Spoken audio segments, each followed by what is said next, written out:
नमस्ते and hello to everyone, I am dietitian Akanksha Gaurav and welcome to the dietary lexicon. आज मैं आप लोगों से बात करूंगी अनीमिया, यानी कि अगर आपके बॉडी में खून की कमी है तो आप उसको कैसे प्रिवेंट कर सकते हैं, कैसे क्योर कर सकते हैं। ब्लड जो होता है वो हमारे बॉडी का बहुत ही इंपॉर्टेंट सा पार्ट होता है, बहुत इंपॉर्टेंट सा इंग्रेडिएंट होता है, जिसकी वजह से बॉडी के बहुत सारे फंक्शंस कैरी ऑन होते हैं और बहुत सारी चीज़ें जो होती है वो इसी ब्लड से मिलकर बनी होती हैं।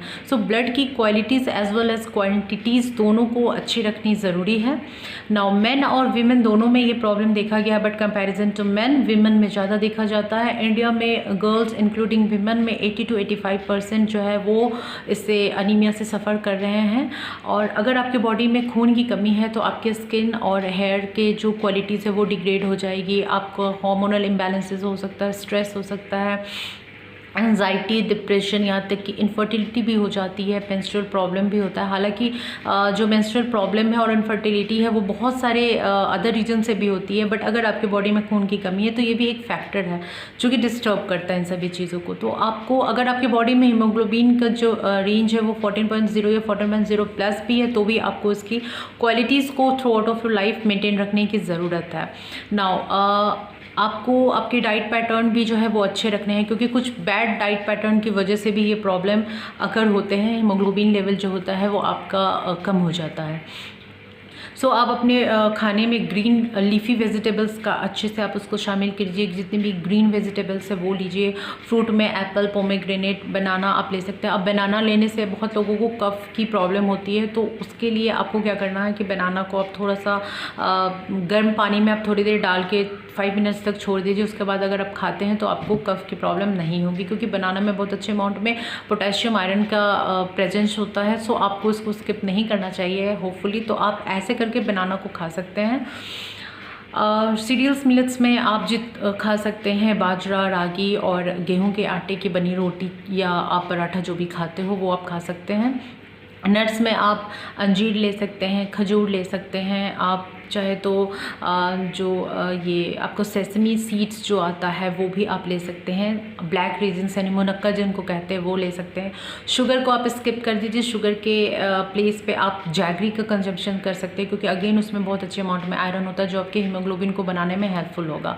नाउ किचन से स्टार्ट अगर मैं करूँ तो किचन में आपको आयरन के जो वेसल्स होते हैं वो रखने ज़रूरी हैं, ताकि चाहे वो तवा हो सकता है, आप तवा रखिए, कढ़ाई रखिए, कि आप जो भी सब्ज़ी बनाते हैं या दाल का तड़का लगाते हैं या रोटी पराठा जो भी बनाते हो आप उसमें कुक कर सकें और इमीडिएटली उसको आप फिर दूसरे बर्तन में ट्रांसफ़र कर सकते हैं। एक रेसिपी है जो मैं आपको बता रही हूँ वो बहुत ही अमेजिंग है, यानी कि वो टेस्टेड है और इसका रिजल्ट्स भी बहुत अच्छा आया है। सो आप इसको ट्राई कर लीजिए। लेमन और आंवला का भी आप कंजम्पशन जो है अपने डाइट में रखिए अच्छे से, ये भी आपके हीमोग्लोबिन को बनाने में हेल्पफुल होता है, एज वेल आपके जो भी प्रॉब्लम्स है उसको भी सॉल्व कर देगा। नाउ आपको लेना है सिंघारे का आटा, यानी कि ब्लैक कैशूनट जिसको हम कहते हैं। वो तालाब में एक फ्रूट आता है ब्लैक कलर का, उसको जब आप पील करते हो तो वाइट कलर का फ्रूट जो है वो आउट होता है। सो उसके जो आटे होते हैं वो मार्केट में आपको मिलते हैं, क्योंकि घर पे बनाने का प्रोसेस बहुत लेंदी और सभी के पास इतना टाइम नहीं है कि आप उनको बना सके। सो बेटर है कि आप किसी भी राशन के दुकान से या फिर आप डिपार्टमेंटल स्टोर से एक अच्छी क्वालिटी का आपको उसके आटे को परचेज़ कर लेना है। एक आयरन की कढ़ाई में आपको 1 चम्मच घी डालना है, उसमें 2 से 3 जो टेबल स्पून है वो आप उसके आटे को डालिए, उसको थोड़ा सा रोस्ट कीजिए, फिर एक बर्तन में निकाल लीजिए। उसमें आप 1 चम्मच या 2 चम्मच आप उसमें गुड़ डाल दीजिए। अंजीर जो है वो 2 अंजीर लेके आप डाल सकते हैं। अब अंजीर में भी बहुत सारी वैरायटीज़ है, बहुत सारी क्वालिटीज़ है, बट आप उसको देखिए जो अच्छी क्वालिटीज़ की होगी वही लीजिए। आप उसमें 2 अंजीर उसको थोड़ा थोड़ा तोड़ करके उसको डाल दीजिए। थोड़े से खजूर जो होते हैं यानी डेट्स जो होते हैं उनको डाल दीजिए, प्लस जो आपका मुनक्का यानी कि ड्राई ब्लैक रेजिन्स जो है उसको आप उसमें डाल दीजिए। अच्छे से उसको छोटे छोटे पीसेस में कर लीजिए नाइफ़ के हेल्प से, या फिर आप फिंगर से भी छोटे छोटे पीसेस में उसको आप ऐसे से तोड़ लीजिए।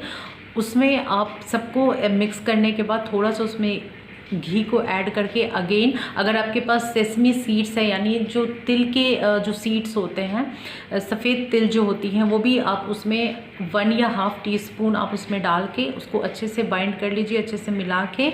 चाहे तो आप लड्डू फॉर्म में भी छोटे छोटे लड्डू बना के रख सकते हैं, यानी 2-3 डेज़ का आप स्टोर करके रख सकते हैं। चाहे तो आप इसको ऐसे भी आप किसी भी एयर टाइटनर कंटेनर में करके आप इसको टेबल पे रख सकते हैं। रेफ्रिजरेट आपको इसको नहीं करना है। सो रूम टेम्परेचर पर आप इसको स्टोर कर लीजिए और रात को सोने से पहले या फिर आप जो ब्रेकफास्ट लेते हैं उस समय आपको इसको एक हल्दी वाली जो दूध मैंने बताया है, गोल्डन मिल्क, उसके साथ आप इसको खा सकते हैं। आप इसको 3 मंथ्स तक कंटिन्यू कीजिए और आपका रिजल्ट्स आप 3 मंथ्स पहले चेक करवा लीजिए अपना हीमोग्लोबिन जो आपका लेवल है वो, और आफ्टर कंजप्शन आप इसको 3 मंथ्स के बाद अगर आप चेक करवाते हैं तो आपको इमीडिएट इसका रिजल्ट जो है अच्छा दिखेगा। सो आप इसको ट्राई कीजिए, बनाइए, खाइए और अपने हीमोग्लोबिन लेवल को राइज़ कीजिए और इसके हेल्थ बेनिफिट्स को आराम से उठाइए। Till then stay healthy, stay happy, bye.